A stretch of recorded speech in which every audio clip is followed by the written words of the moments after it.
Hey, it's Conrad Thompson. Thanks for checking out the podcast here on YouTube. Be sure to hit the subscribe button and the notifications bell. You'll get a notice anytime we upload some new content. And when I'm not asking Bruce, hey, how big was Batista's? Well, you know. One of the things I like to do is help people save money. And if you're watching this video right now and you're in a 30-year loan, man, you're overpaying your single biggest bill and you may not even realize it. I want you to do a little experiment for me. Take your calculator out, multiply your monthly house payment by 360 payments. That's how many payments there are on a 30-year loan. That big scary number, that's your total of payments. You're looking at that number? You know you can do better. Keep more of your own money right now and go to savewithconrad.com.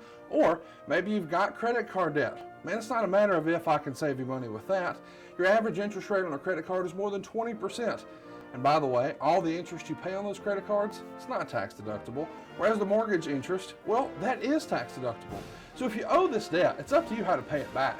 Doesn't it make sense to get the cheapest rate possible and the greatest tax deduction possible? Find out how much money you can save right now for free at savewithconrad.com. You don't need perfect credit. Even scores in the 500s can be approved, and it's no cost out of pocket. But maybe best of all, we're licensed in more than 40 states. We can help more families than ever before. But how much can we save you? Find out right now for free with a quick quote from savewithconrad.com.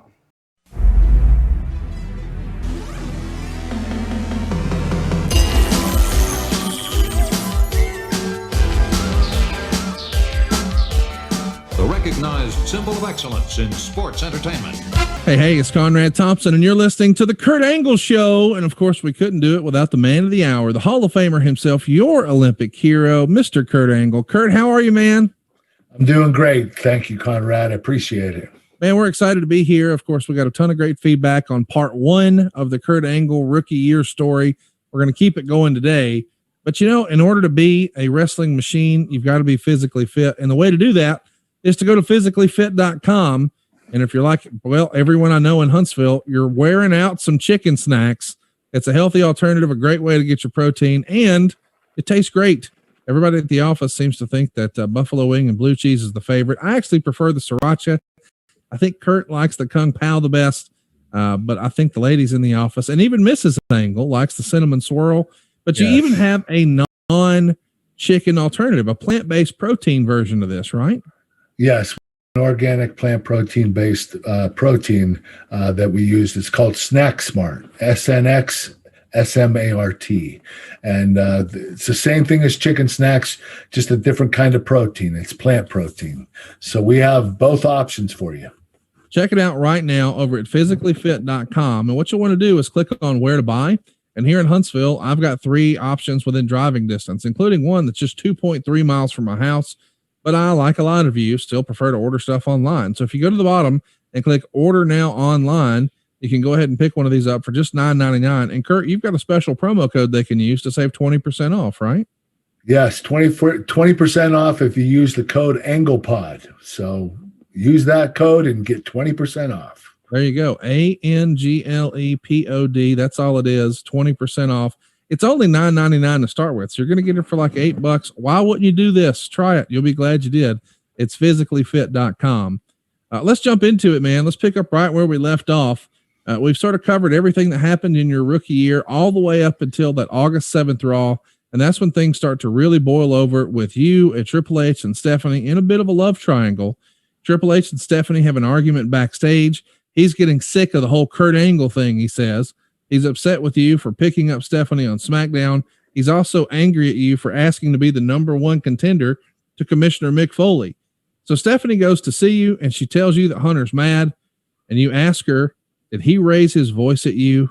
And when she looks down, that ticks you off. And you tell her that she should, or you tell her that he should be more sensitive. Basically, you're bearing Stephanie, or you're bearing Triple H to his own girlfriend, Stephanie. This is very well done. It's a little soap opera-esque, but I guess that's what wrestling is. Yeah. But it shows you as good guy Kurt, not necessarily this chicken shit heel that we had seen earlier in the year. What did you think of this creative? Well, I think that was me being more conniving, just trying to trick Stephanie into leaving Triple H to come with me.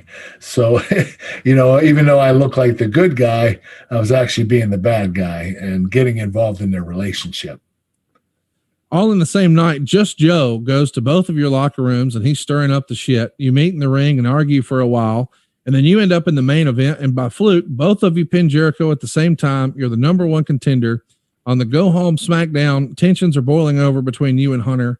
And after you accidentally hurt Stephanie in the main event, you go backstage while she's being tended to and you kiss her. Talk me through this shoot. This had to feel, I don't know, a little fish out of water, right? Oh, this was ridiculously weird. I mean, the come backstage with Stephanie and to have to do a pre-tape that was going live. So we weren't going to tape it. It was going to be one take. I think Vince did that on purpose. So we only had to kiss once. But I also don't know if we had the time to pre-tape it. So that was probably the real issue. But, we got backstage and Vince wants to direct it. I was like, holy shit. Vince McMahon, Stephanie McMahon's father, is going to direct me kissing her during a pre-tape. I was nervous as hell. Vince was 4 feet away and his eyes were this open. He's just looking. I'm like, this is so weird, man. I don't know how I'm going to do this. So I went down to kiss her. And we caught eyes, and then we went to kiss, and I stuck my lips out like this. So I didn't want to go with an open mouth because Vince was there, and I didn't want to disrespect Triple H or Stephanie, but I kissed her like this. And after the pre-tape, she goes, "Hey, you kiss like a fish." I was like, well, what'd you expect, Stephanie? Your dad's here watching. He's directing, and you're dating Triple H. Like, what do you want me to do? Tremendous. I think she's said that you kissed like a fish that day. And of course we've had Bruce Pritchard and Eric Bischoff both tell stories about producing skits where someone's kissing Linda or Stephanie. And I think Eric's actually kissed both. And Bruce would jokingly say, Bruce would jokingly say that Vince would always produce those. And of course he does his famous Bruce impression and he'd say, "Oh yeah, really get in there." I don't know why Vince finds this humorous, but he does, right? I guess so. I mean, Vince is an odd dude as it is. He's a good dude, but he's an odd dude, and he does some things that you don't expect, man. It's crazy. Let's talk about SummerSlam 2000. Again, another sellout. This time it's in Raleigh, North Carolina, August 27th. There's 17,000 fans in the building, well over $1 million at the gate. It's one of the highest gates in wrestling history at that time. It's the first $1 million gate for an event other than a WrestleMania. So this is a major, major moment. And the night begins with you cutting a promo saying you satisfied Stephanie more than Triple H could. And that led you guys to brawling for more than 3 minutes before the match even started. Meltzer would say the brawl was supposed to end with Triple H giving Angle a pedigree on the Spanish announce table that would break and take Angle out for the match at 15 minutes. All that did happen, except the table broke early, and Angle took a bad bump and was knocked for a loop. Angle was taken to the back, and Triple H and Rock did their typical good match for 15 minutes. Meltzer wrote, Angle's eyes were glazed after landing wrong when the Spanish announcer's table broke before Triple H fully executed the pedigree. While most of the main points of the storyline continued, Angle was taken to the hospital after the show and held overnight for observation. Backstage after the match, before going to the hospital, Angle was saying he couldn't remember anything that took place in the match after he hit his head on the floor when the table broke, causing him to land wrong. Let's just take a time out here. What do you remember about that? And is the report true that you really weren't remembering anything that happened right after? Well, to go back and explain, that was supposed to happen. I was supposed to pretend to get knocked out. I see. And I was started backstage, and I was going to come back for Stephanie and help Triple H try to beat The Rock. She wanted me to help. So that was the whole idea. The thing is, it happened for real. I got knocked out. I mean, really knocked out. When Triple H went to hit the pedigree, he goes down, up, and down to time it. So you can time it when you hit and land on the ground. So when he went down, the table broke early. And he had my arms trapped behind my back. That's how he locks it. So I landed 4 feet below, straight with my head on the concrete. And I was out. Triple H was trying to get my attention. He said I was snoring. Like, wow. I was just out of it. So Triple H improvised, tried to, work on me and beat me up a little bit while the Rock was, I don't think the Rock was out yet, right? He wasn't out from the match yet. So Rock came out, and that's when they wheeled me back. And, I was supposed to be wheeled back. We were supposed to do a pre-tape backstage. Stephanie says, Kurt, could you go back out there? You got to help me. And I had to say, only for you, Steph, I'll do it for you. Problem is, I got knocked out. And when I had to do the pre-tape, Stephanie would tell me what I had to say, and I would say, okay. And then 30 seconds later, I'd say, what am I saying again? I don't know what I'm saying. I couldn't compute what I was going to say. I couldn't remember.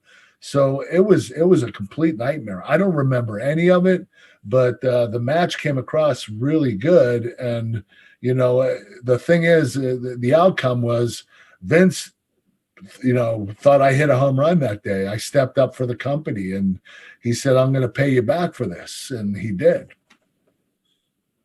There's a moment on the stretcher, I think, where Triple H was supposed to attack you, but when he gets there, he realizes, oh shit, he's still hurt for real. Yeah. So he doesn't do a ton. But eventually, when you do get off the stretcher and hit the ring, we really get going. And Rock retains the WWF title over both you and Triple H. It goes 20 minutes and 9 seconds, 3 3/4 stars. Is this the first time you were seriously injured in a wrestling match, a professional wrestling match? Yes, it's the first time I seriously got my bell rung. And the crazy thing was when Stephanie brought me out after I got injured, after I got knocked out, I came back out with Stephanie.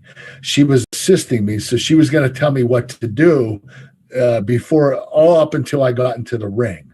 So she's like, walk with me. And I'd say, well, what am I doing next? She said, just stand next to the ring. When Rock's feet hit the rope, grab his foot and trip him. And I would grab his foot and trip him. And Stephanie was expecting me to pull him out because that's what I was told to do before the match when we were playing the match earlier. But I was just remembering whatever she told me. So if she didn't tell me to do something, I wasn't going to do it. So I only tripped the Rock. I didn't pull him out. And then she looked at me and said, pull him out. So I pulled him out. She looked at me again and said, throw him into the steps. I threw him in the steps. She looks at me and says, get in the damn ring. So I couldn't remember anything that I had to do. And she had to keep reminding me. When I got in the ring, Triple H took over, and he was telling me what to do and how to do it. And, there was even a point where he was going to hit me with a hammer, a sledgehammer, and he reached up and grabbed my head because he knew I wasn't going to duck. And the Rock was behind me. So he grabbed my head, and we went to hit me with it. He pulled my head down and hit the Rock with it because that was supposed to happen. But I wasn't going to duck because I didn't know. Right. So the whole match was like that. It was a freaking nightmare, especially for Triple H and the Rock. They had to carry me that whole match. And I don't even remember anything. I remember going through the table and hitting the floor, and now that's it. I don't remember any other part of the match. It really is pretty remarkable when you think about. Can't do that today. No, no. I mean, and I'm just thinking about it from your perspective. You're finally in the main event of a pay-per-view. So this is probably going to be, I don't want you to tell us a number, but this is your biggest payday in wrestling, right? Yes, without a doubt. Yes. And you're unconscious for it. You don't remember what to do. It's like, hey, I hope it went well. What happened? Yeah. Unbelievable. Yeah, it was the craziest thing. But of course it happens to me. So I'm not surprised. But in a weird way, we all know that Vince is a tough guy and has respect for tough guys. I mean, and I know some people will say, oh, Vince ain't a tough guy. Well, he fucking walked around on 2 broken or torn quads on pay-per-view. Yes, he's a badass in his own right. And so he has to, and not that anybody doubted any of that from you, but to know that you're going to take this just as seriously as you did the Olympics. And even when it's probably against better judgment and all conventional wisdom to continue the match, you did what needed to be done for the good of his business. You probably had a feather in your cap for whatever was going to come with Vince in the future, right?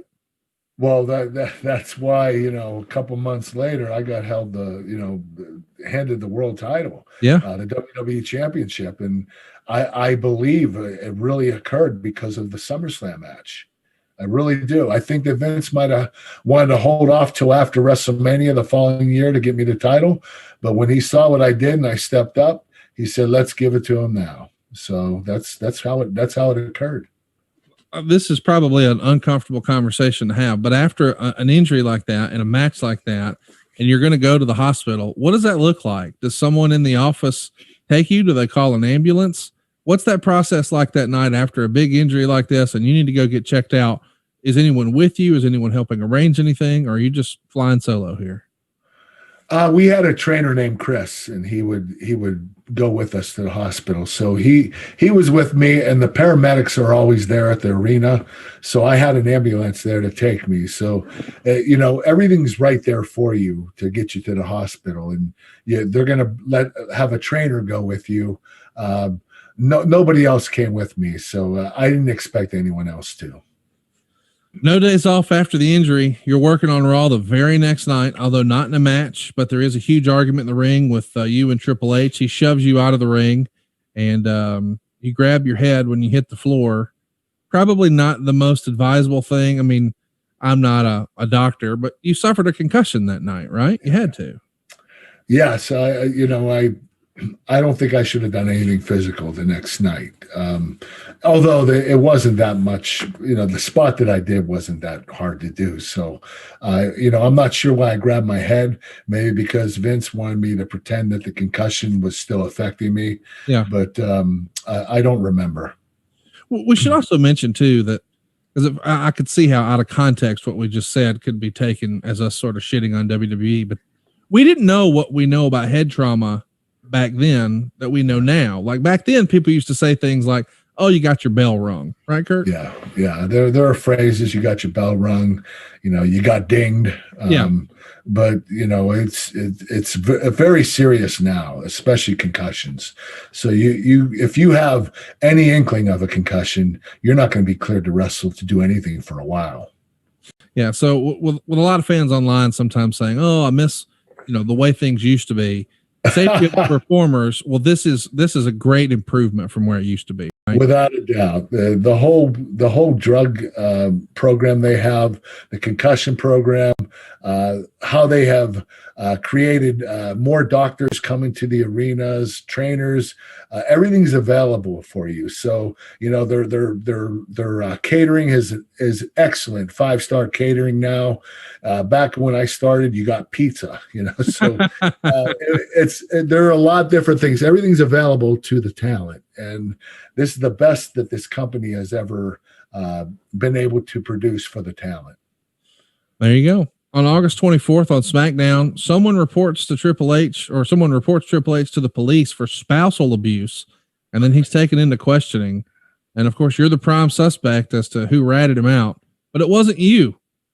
Foley makes Stephanie your partner for the night in the main event against The Rock and Lita, who won, by the way.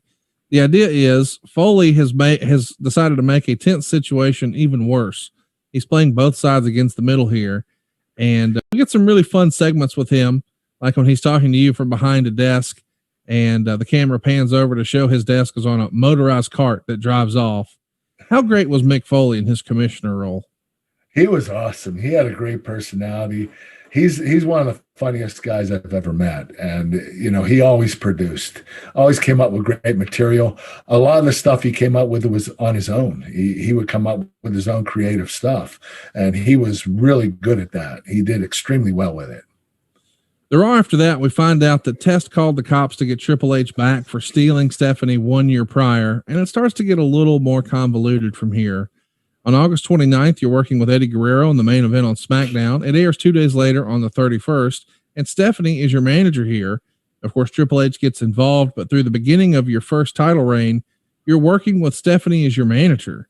How was it working with Stephanie as your manager? Of course, she probably earned her stripes that night at SummerSlam saying, "Get your ass in the ring." Yeah. But how was she here? Stephanie was great to work with. She never missed a spot during a match. Her promo skills were really good. The reason that I didn't feel comfortable with her as my manager is because she was engaged to Triple H, and it just didn't feel right. But other than that, Stephanie was a great manager. She was awesome. On the September 4th Raw, you're in a triple threat match with Eddie Guerrero and the Intercontinental Champion, Chyna. She does a good job here, and you hit a really snug clothesline, and the crowd reacts almost with an audible gasp, like they didn't want to see that. But the announcers even defend you a little bit, and then she hits a snug clothesline on you. Eventually, though, you hit her with the belt and knock her out. Eddie accidentally pins her and wins the title. It's one of the more unique major title changes in history. How would you describe this match? What do you remember about this? Eddie stole the show with that one. I mean, when he covered Chyna and was holding her like, she was hurt because hit her with the title, he was holding her. And when the ref counted 3 and Eddie's head popped up like, oh shit, I just pinned her. He didn't know he pinned her. It was just a great way to switch the title. I mean, it was really creative, and it seemed like Eddie didn't really try to do it, and that he was just trying to protect Chyna, and he ended up being the Intercontinental Champion because of it. It was hilarious. Let's talk a little bit about the Raw that happened on September 18th. It's the last Raw that's going to air on the USA Network until 2005. And they're in Chicago, and the show opens with Stephanie cutting a promo asking if Mick Foley can cancel the Triple H Kurt Angle match scheduled for Unforgiven. But you appear and say the match has to happen, and you show a video montage of the times that Triple H has accidentally hit Stephanie. Triple H comes out and alludes that you might be gay since you just wanted to be Stephanie's friend. And Triple H shows a clip of you at the 96 Olympics. And first it's a shot of your opponent's head and your crotch. And then a shot of you crying after winning the Olympic gold medal. And Triple H is encouraging you to come out of the closet. On SmackDown before the pay-per-view, you hit him in the ribs with a sledgehammer to get some sort of revenge. But this segment, while it may have been entertaining at the time, boy, this wouldn't fly in 2021, would it? No, not the gay comment. No way. This was not going to happen. Not now. But we had a lot more freedom to express ourselves differently, and to say things that were offensive that wouldn't fly right now. And I kind of liked it, but at the same time, I understand why things have changed. I just think that it was a lot easier in the time in the business back then to be able to do this. And now you don't have a lot of choices. Yeah, it's a different time. Society's changed. Let's talk about Unforgiven 2000. It's September 24th. We're in Philadelphia. The show sold out in 2 hours. Now we've got 18,000 fans in the building, $822,000 gate. The business is just white hot. And the semi-main event is Triple H versus you with Mick Foley as the special guest referee. We're about 9 months worth of build here. And I guess this is a little unusual because technically it's a heel versus heel match. Did you find that style of not heel versus babyface, but heel versus heel, is that harder than heel versus babyface, or is it easier than babyface versus babyface, or both? I think heel versus heel is the toughest one because the fans are not going to cheer either one of you. And, when you have a double babyface match, the fans are going to choose which side they want to cheer. When you're a heel versus heel, they don't want to cheer for either of you. So it's a lot harder to do. The arena is going to be a lot more quiet than it usually is. And even though Triple H was a big name in the business, he was creating a lot of heat with Stephanie, and I was creating a lot of heat by trying to tear up their relationship. So, this was a really tough match to do, and I understand why the fans didn't respond the way they were expected to, because we were both heels. The match goes 17 minutes and 26 seconds. It's a no DQ match. It gets 3.25 stars from the Observer. Meltzer would say, Angle got a near fall with a belly to belly suplex. It was scary quiet considering who it was and how good it was. Angle missed a moonsault. Triple H did a one-arm pedigree, still selling the left arm. Stephanie was called in by Triple H to make a choice, and she kicked Angle low. Triple H then delivered a pedigree for the pin, and Stephanie acted like she felt guilty about what she did. And Triple H, quote unquote, forced a kiss on her while he was all bloody, and she acted repulsed. A lot to unpack here. Did you think this was the right way to unwind this storyline? No, because they didn't go any further with it. It was, it kind of died down after that. So, him, getting friction with Stephanie would have pissed me off even more, and I would have interjected even more. And by then, I wasn't, the story kind of died off after that. So I'm not sure why they ended it like they did, but I think what happened was Austin was returning. He needed an opponent. And Triple H was available because Vince wanted me to wrestle The Rock the next month. So I think that they had to end the storyline abruptly and go with Triple H and Stone Cold eventually. So I don't know any other reason, because that the storyline could have continued. When he repulsed Stephanie by kissing her with all bloody and forced himself on her, that was just another storyline to continue the program, and we didn't do that. So I would imagine it's because I was going to become world. I think it was a last second decision that Vince wanted me to be world champion, and he wanted Hunter to go off with a program with Stone Cold. So I don't know any other reason than that. There's a famous story out there, and it might be bullshit, as with a lot of things in wrestling. It becomes telephone, telegram, telewrestler. But there is a famous story that once upon a time in a creative meeting, apparently, according to the legend, Triple H spoke up and said something like he wanted this angle done because a guy like me, referencing Triple H, would not lose a girl to a guy like him, saying the quote unquote dweeb Kurt Angle character. And I think some of the folks were sort of taken aback by that, like, what the fuck? It's wrestling. Who cares? Yeah. But also, too, you bring up a great point that perhaps he just thought, and in this era, especially, you're paid based on where you are on the card, and if you're in the main event and pay-per-view bonuses and whatnot. So if he thinks Triple H has a shot to wrestle Steve Austin, well, that's going to be more money than Triple H wrestling Kurt Angle, right? Without a doubt, yes. So maybe he thought of it from a business perspective, but I really don't know. I wasn't in the meeting, and I don't know what Triple H had said or didn't say. I wouldn't be surprised either way, but that's not my choice. Had you heard that before I just said it, or did I just introduce it to you? No, it was relatively new to me. I'd never heard that before, so I'm actually surprised. But again, I'm not surprised. I understand why Hunter didn't want the program to continue. It's kind of hard to have another wrestler kissing your girlfriend or fiance, or Sure. Rubbing up against her and stuff. It can get a little offensive. So I understand if he had problems with it, but he never told me he did. He never showed that he did. So I don't know. Well, supposedly someone in the room would go on a little tour when they did interviews and whatnot, and they would say, "Oh, well, a guy like that can't beat you. Why don't y'all try for real?" So people were advocating for you.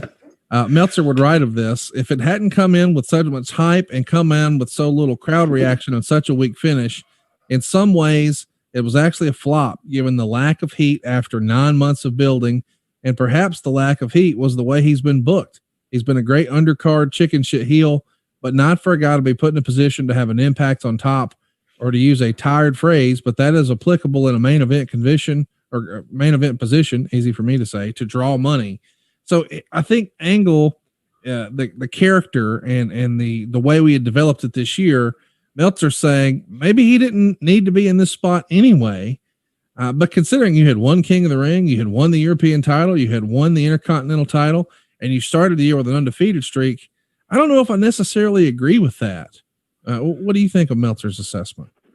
I don't agree with it either. I think that Vince wanted me to be more of a whining heel, a selling heel, a heel that bumped and fed and got his ass kicked and cheated to win. And I wasn't a dominating heel by any means. So I didn't win a lot of matches, but I won the important ones. And that's what I wanted to stress on this was, when you win the big ones, that shows you're a winner. And doing jobs here and there because they wanted to enhance the other talent, I get it. So I think that the whole reason why they did it is because I didn't complain about it. Right. I was willing to do whatever I had to do to make the product better. And that's, Vince looked at me and said, this kid's a team player. Right. I want this guy with me forever. And, I don't blame him for that. By the way, we get to prove Dave Meltzer wrong the next week, or Vince does, because on the September 28th edition of SmackDown, you team with Benoit and y'all defeat The Rock and Triple H in a tag match. That's rarefied air. On October 2nd, Benoit's going to help you defeat Triple H to become the #1 contender for the title shot at No Mercy. And because of that, rather than Triple H being in a feud with you, now he's in a feud with Benoit. So to your point, I think there was still legs to this thing. They could have kept it going. But now you've got a shot against The Rock for the world title. And you said in your book you were stunned when The Rock told you a few days ahead of time that you'd be winning the title. How far in advance of this pay-per-view did you know you're going to get the big belt? The Rock told me 5 days before at a SmackDown. And I was, I didn't think I wasn't expecting that, because the last 4 months, last 4 pay-per-views, I lost 4 straight pay-per-views and didn't see any wins coming in the near future. So it was really surprising to know that I was going to be world champion after I just did 4 jobs at 4 different pay-per-views. But they were all enhancement matches. They were all with big names. I was affiliated with those big names, so it kept me in the limelight to some degree, even though I wasn't a dominating heel. I was getting beat. But at the same time, The Rock made me world champion. I mean, that guy, this match that we had was so important to me, and he didn't have any problem with doing the job. I really enjoyed working with him, and he was awesome. He's very giving. Let's talk about the build to get to that match. On the October 9th Raw is War, you're working with Kane as your tag partner against The Rock and Rikishi. Kane turns on you, and Rikishi picks up the pin on you with his bonsai drop after you're hit with a rock bottom. But this is the night where Mick Foley exposes Rikishi as the man who ran over Stone Cold the prior year. A few days later on SmackDown, we see Triple H tell Stephanie that she can't accompany him to ringside anymore no matter what. Of course, she comes to the ring and announces that she will permanently be in your corner. And this is just 10 days before your match against The Rock at No Mercy. Later that night on SmackDown, you and quote-unquote Steph are trying to put Val Venus up to defeating The Rock for the title so we can have a wholesome main event at No Mercy. Of course, he doesn't. But you and Stephanie leave him laying in the ring after a beatdown. On the Raw before No Mercy, so the go-home Raw, Stephanie makes you a promise. You'll be the next WWF champion. And then she says that the WWF gold is a hell of a lot more prestigious than Olympic gold. I don't know about that. And then Triple H interrupts you, and Stephanie gets all up in your face. And he says that she is your responsibility. And if you try to make anything but business, it'll be the last thing you ever do. You tell him it's just business. And then when he leaves, you smirk very big. Yeah. So it still feels like, even though maybe this feud is put to bed, there's still a little bit of a tease here. And when she introduces you that night, she announces you as the host of Sunday's episode of Heat on MTV. As a reminder, at this point, the company had just moved to TNN and MTV, and she says that you'll have a special interview with The Rock. And it's one of the funniest segments of your career. It's an edited interview of you incriminating The Rock. You ask questions, and then the footage is edited with different clips of The Rock admitting that he was Stone Cold's attacker. He takes a drink of water, and you say, "Sure, Rock, drink up." And then there's a fly that buzzes around ahead, and you say something like, "We all know what flies are attracted to." Really classic stuff. Whose idea was this? Is this Brian again? Yes, it was Brian, and he took a bunch of previous interviews that The Rock did, and his responses, and he put it together in a tape, and then he had me memorize questions to ask that would match the answers that The Rock would give. So it was genius. He put it together. He structured it perfectly well. The edit team did a tremendous job, and the product ended up being exceptional. It's finally your big night. It's No Mercy 2000. And I'm sure we'll cover that in long form someday, but it's October 22nd. We got to sell out, 14,000 fans on hand, another big gate, nearly $700,000 there. The show's been built around the return of Stone Cold Steve Austin, but the main event is Kurt Angle versus The Rock. It's announced as a DQ match, but Meltzer would say, which was because they were going to do tons of outside interference and put it over like Stephanie outthought everyone again. The match is something special, though. It gets 4.25 stars. Looking back at that match, Is this one of your best matches in wrestling so far, do you think? Yeah, it was definitely one of my best matches. And I got a lot more aggressive in this match. I had more offense. So I was starting to be more offensive and doing what I had to do to look like a champion. And Vince McMahon told me, when you're the WWF champion, you have to look and act like a champion. You have to present yourself as a champion. So I had to get more aggressive, and this was the reason for me to do that. You wrote in your book that you got a great compliment from one of the WWE's talent managers. I guess we'd call him a producer or an agent. But you wrote, quote, "Sometimes he goes out and sits in the audience to gauge the reaction of the fans because that can dictate the direction of our storylines. He was out there that night, and he told me afterwards he couldn't believe how much buzz there was in the crowd as we were throwing in the ring." Who was that person? Do you recall? Oh, that was Pat Patterson. Especially if it was The Rock and me in the ring, Pat was definitely watching it in the stands. So he used to do that quite a bit. He would go out and try to get a feel for the match and see if his ideas would work in the matches. So Pat was one of the best agents we ever had, and he was very talented, came up with some great ideas and concepts. Meltzer talks about you mimicking your sort of response from the 96 Olympics when you're clutching the WWF title belt and on your knees crying. Quote, "What was also interesting is that even though Angle hasn't gotten cheered anywhere except recently in his hometown of Pittsburgh, and The Rock is the most popular wrestler in the business, when Angle won the title, the crowd came to its feet, and he received about a good response from 70% of the fans, which isn't necessarily a bad sign because it says the belt is over. And it hasn't been changed too often because they really care about seeing the change. And they were cheering because they felt like they'd seen something important happen live, which was more important than their favorite actually winning the match." Take us back to that day when you win the belt. You're recreating your old 96 Olympic celebration, but you've acknowledged that you did that for a lot of your early matches.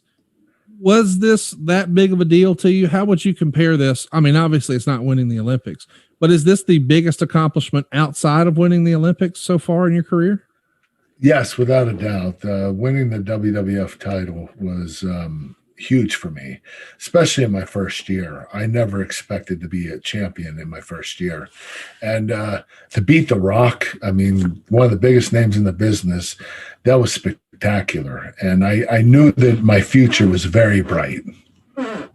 You mentioned in your book that when you won the world title, you had a security guard assigned to you by the company. What was that like? How long did you have security, and why was that? Did they think you had heat, or just to avoid any sort of shenanigans with their top guy?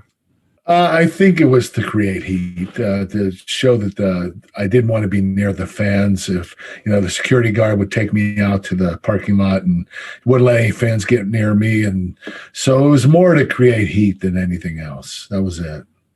After you win the world title like this, do you have, what's the response like? You go back through the curtain, you're in Gorilla, you see Vince. Is it a standing ovation? Does he give you a hug? Does anything different happen that night than any other night? Well, he stood up, he hugged me, and he said, "You did it. I'm proud of you." And that meant the world to me because I've always looked up to Vince as a father figure. And, to have a 4-star match with The Rock was a dream come true. This was the perfect dream come true, to win the world title against one of the biggest names in the business and to be a world champion for the first time. When you win a match like this and you become the top guy, we've heard over the years, and maybe this was a generation before, but I'm curious if it happened here. Do you start communicating with Vince on a more regular basis? We heard in the 80s and early 90s, when Vince put the belt on you, you guys became tied at the hip. You would talk multiple times a day, and he sort of looked at you as his brand ambassador for the whole company. Was that still the case here? Without a doubt, Vince connects with the guys that are making him the most money. And when you're the top guy, you're the world champion, you get access to his phone number and you can call whenever you want. He will answer, and he will call you whenever he wants, and you have to answer. So it goes both ways. But yeah, once you get to that level, you're involved with Vince, and that's when you build a great relationship with him. So I'm not saying this to be funny, but prior to winning the world title, you didn't have his phone number, but once you became champion, you did? Pretty much. Wow. Yeah. Wow. Yeah. That's pretty remarkable when you think about it. Talk Yes. to me a little bit about, sort of the time honored tradition of wrestling. When a guy like The Rock, quote unquote, puts you over, he drops the title to you. Do you go to his locker room afterwards and thank him for the match? Is there an exchange at all, or is it just another day at the office?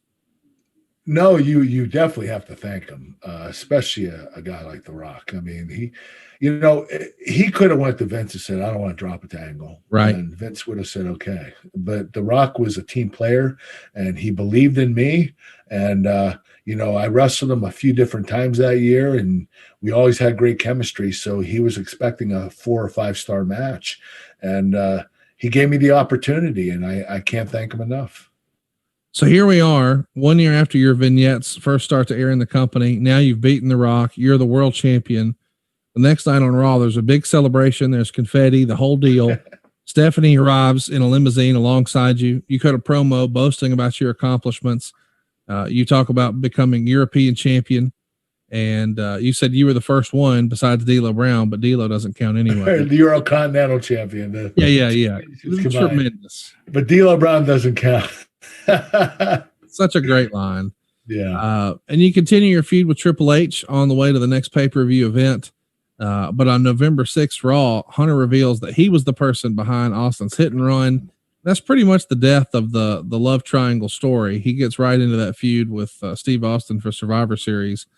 On November 9th, it would be revealed on SmackDown that you were right all along about what you said about Triple H. And you're everyone's Olympic hero, and the public needs someone to look up to. And out comes the Undertaker, and Cole mentions that he's the number one contender for your title. And Taker asks where you're standing, and he says, "You're in my yard." And here we go, Survivor Series 2000, Tampa. Got another incredible gate, another sellout, nearly 800 grand. There's over 16,000 fans there. And you're going to be taking on the Undertaker here. Meltzer gave it 2 3/4 stars. He would say the win was necessary to establish Angle, who hadn't scored many pins over top flight contenders since winning the title. It was also a much better match than Undertaker and Angle had at their previous pay-per-view meeting, showing just how much in a few months that Angle has improved in becoming one of the premier all-around performers in the world. It's a big deal that you get a title shot or a title defense against the Undertaker and you pick up a win. But what do you think of his assessment that you had evolved as a performer in just a handful of months? Is that accurate, or is it more of you just didn't click the first time, or that's not what the creative called for? I don't think it's what the creative called for. They wanted a squash match the first time. And right. I was just going to get a rub from the Undertaker. But this time, I knew I wasn't going to lose this match because I just won the world title. There was no way that I was going to lose the world title in a month. So I knew that, my match with the Undertaker was going to be a lot more aggressive. I was going to get more offense in. I'd be more formidable as an opponent. And we came up with a great idea to help protect the Undertaker. Because, with the Undertaker, you got to protect him regardless. Every match he has, you never beat him straight up. There's always something going on, and rightfully so. I mean, with a character like him, as dominating as he is, and his eerie way about him, you just want to make sure he's protected all the time. Were you understanding that you're not in the last card on the night? I mean, it's a co-main event. Stone Cold's back, so Stone Cold murdering Triple H has to be last. But you are the world champion. Do you take that as a slight, or do you get it since Steve Austin's sort of the biggest star in the business? I got it. Especially, I've only been in the company 1 year at that particular time. So I was relatively still new. And Austin was the man. He was he's the whole reason I got involved in the business. That's who I was watching in 1998. And he made a big impact on my career. And so I didn't mind if Austin took the main event. I totally understood. Let's talk about your match with Undertaker here. There's a moment where Eric Angle is pulled from under the ring, takes a last ride powerbomb from Undertaker. You come from the other side of the ring and win the match. Pretty creative. Who would have come up with that finish? The writers, Brian Gewirtz and the writers, they decided, my brother Eric looks exactly like me. So they knew they wanted to use Eric for a switch. They just didn't know when. And this match came to be, and they said, hey, let's contact your brother.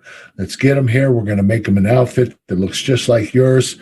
We're going to make sure his head his hair looks like yours and everything. And, so we got Eric ready, and all he had to do was take the last ride, which is the hardest part of it. My brother always took the bumps for me. The F5s with Brock, the last ride with Undertaker. Poor kid's getting beat up more than I did in the business. He made a few appearances, but he looked exactly like me. And so it worked out extremely well. There, and everybody got it in the arena. They knew that the switch was on.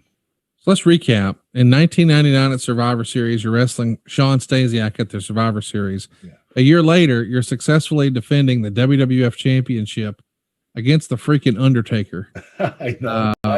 Mind-boggling, yes. Along the way, European Championship, Intercontinental Championship, both at the same time, King of the Ring, and he beat The Rock for the world title. This had to exceed all expectations. We didn't really talk about that when we talked about you first joining the company. Mm-hmm. Did you have that? What were your expectations coming into the company? Was it simply, hey, I want to get to be an athlete and make a bunch of money? Or did you have goals in wrestling? Because it feels like if you did, you probably checked most of the boxes in the first 12 months. Oh, without a doubt.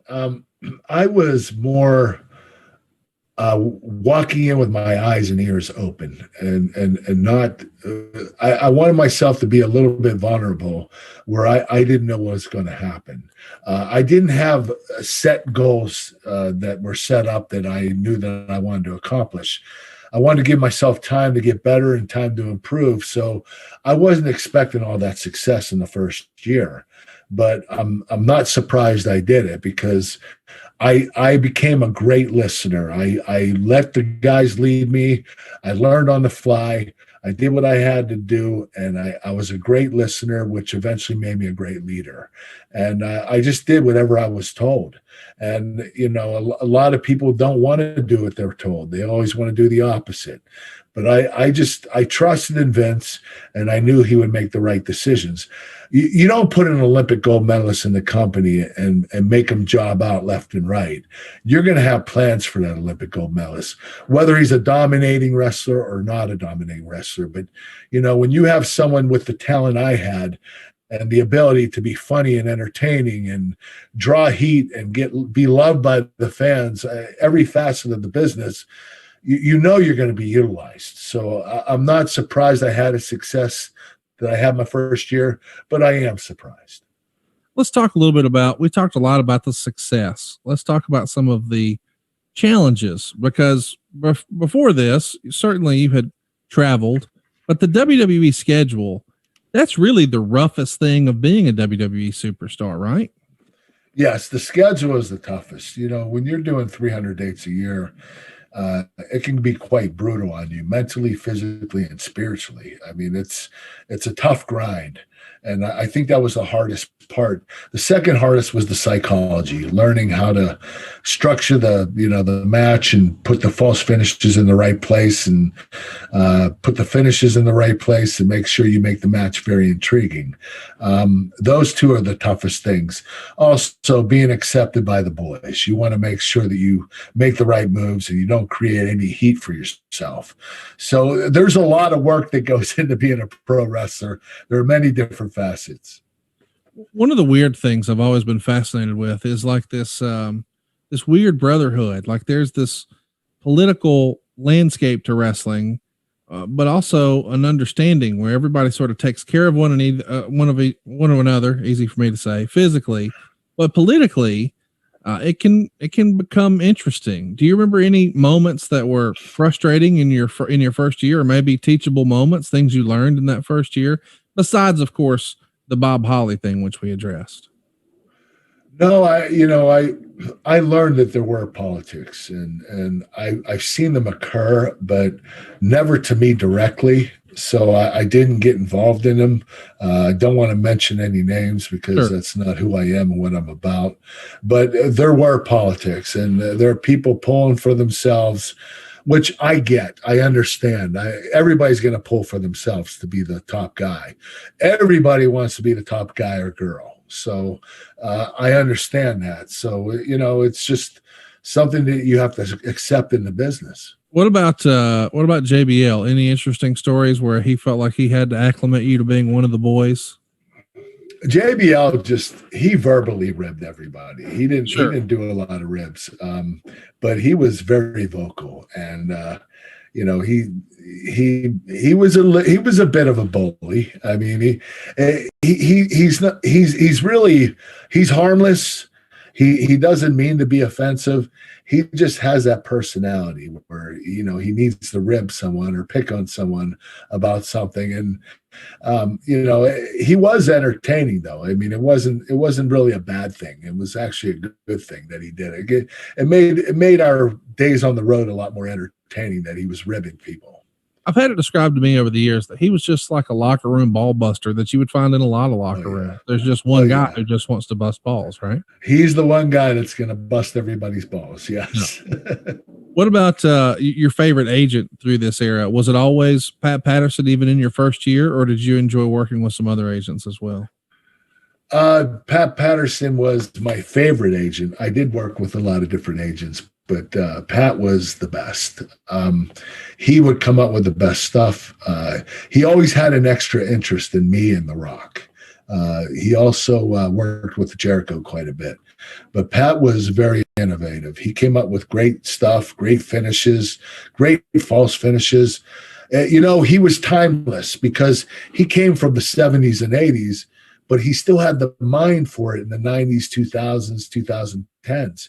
He was just, he was always getting better and better with his psychology. And up until the day he passed away, he was just as sharp as ever. Let's talk about, and again, I don't want you to give me a number, but financially, you probably exceeded your goal. I mean, I can't imagine that you didn't exceed your downside guarantee, but do you remember there being a moment where you were like, holy shit, this is another level from what I was expecting? And did that make, and I can't stress enough, the challenge of being a WWE superstar is the touring. You're away from home all that time. So it had to be quite a family stress too, but you're sort of trading that off for the great income. Yeah. Did it exceed your expectations? Do you remember there being a holy cow moment, or was there a time in that first year where you're like, man, I don't know if this is actually worth it? You know what? My guarantee was 75,000.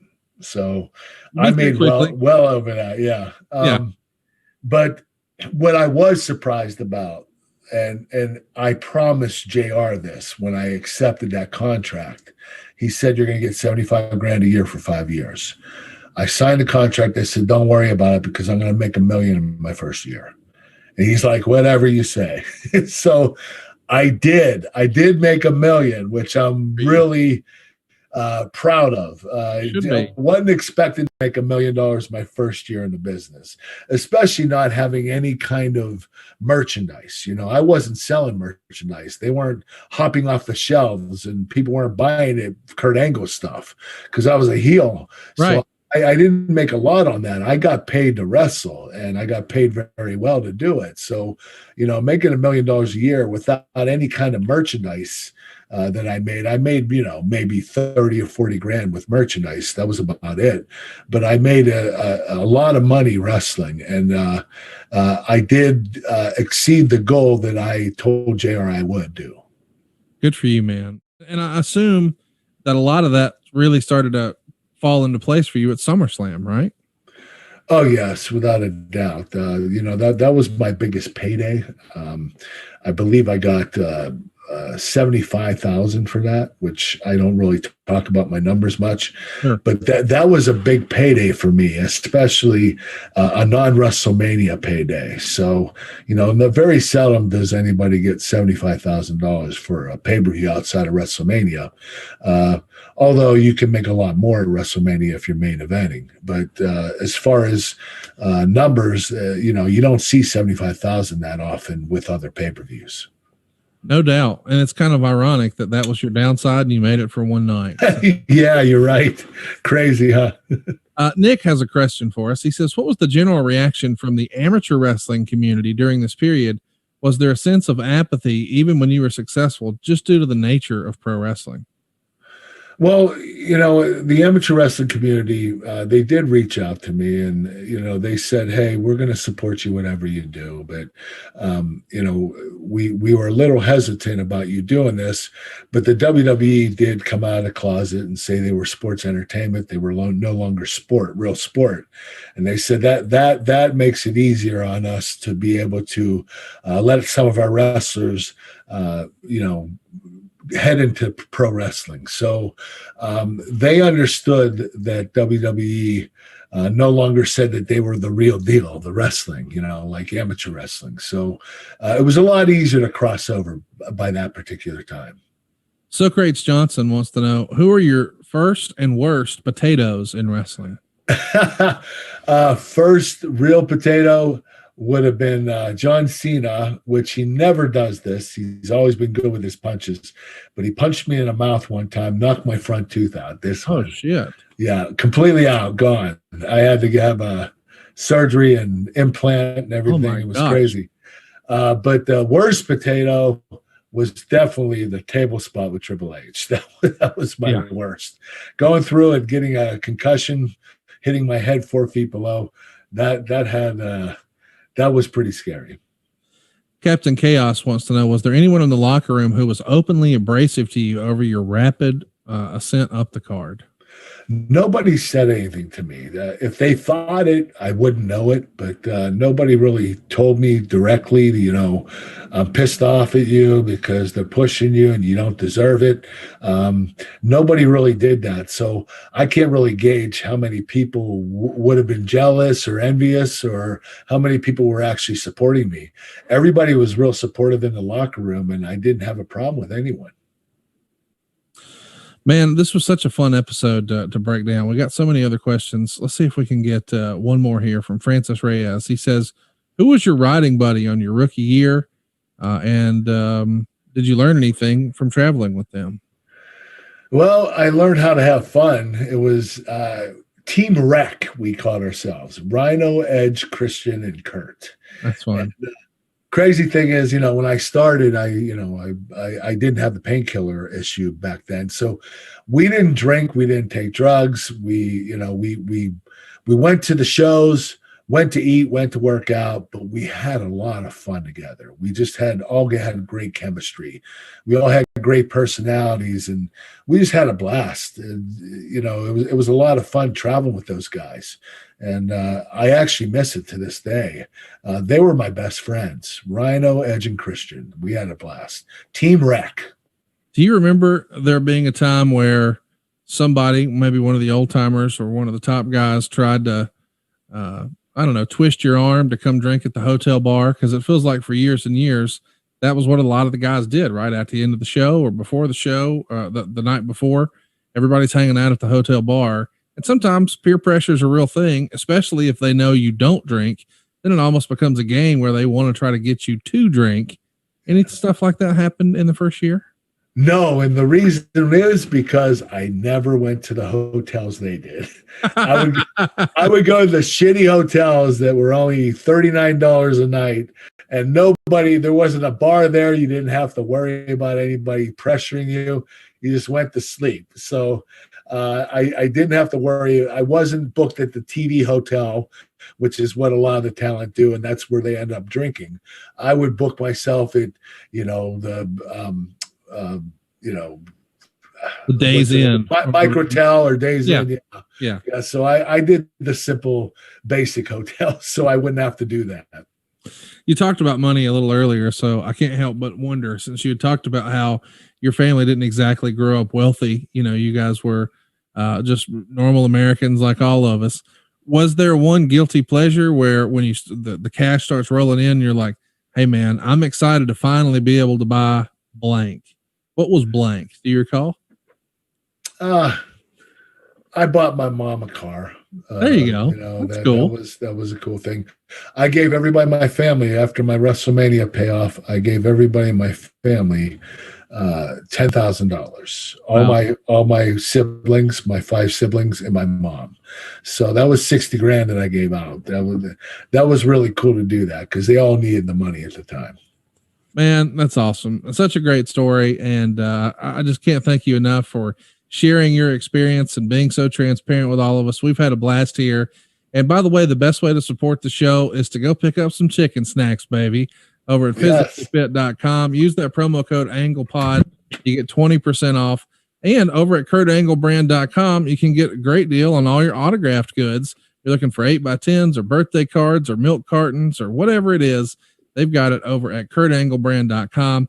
We'll be back next week. We're getting close to WrestleMania season. It's WrestleMania 22 coming up next week right here on the Kurt Angle Show. Hey, it's Conrad Thompson. Thanks for checking out the podcast here on YouTube. Be sure to hit the subscribe button and the notifications bell so you get a notice anytime we upload some new content. And go save yourself some money right now. If you're in a 30-year loan or you have credit card debt, it's not a matter of if I can save you money. It's a matter of how much. Find out right now for free at SaveWithConrad.com.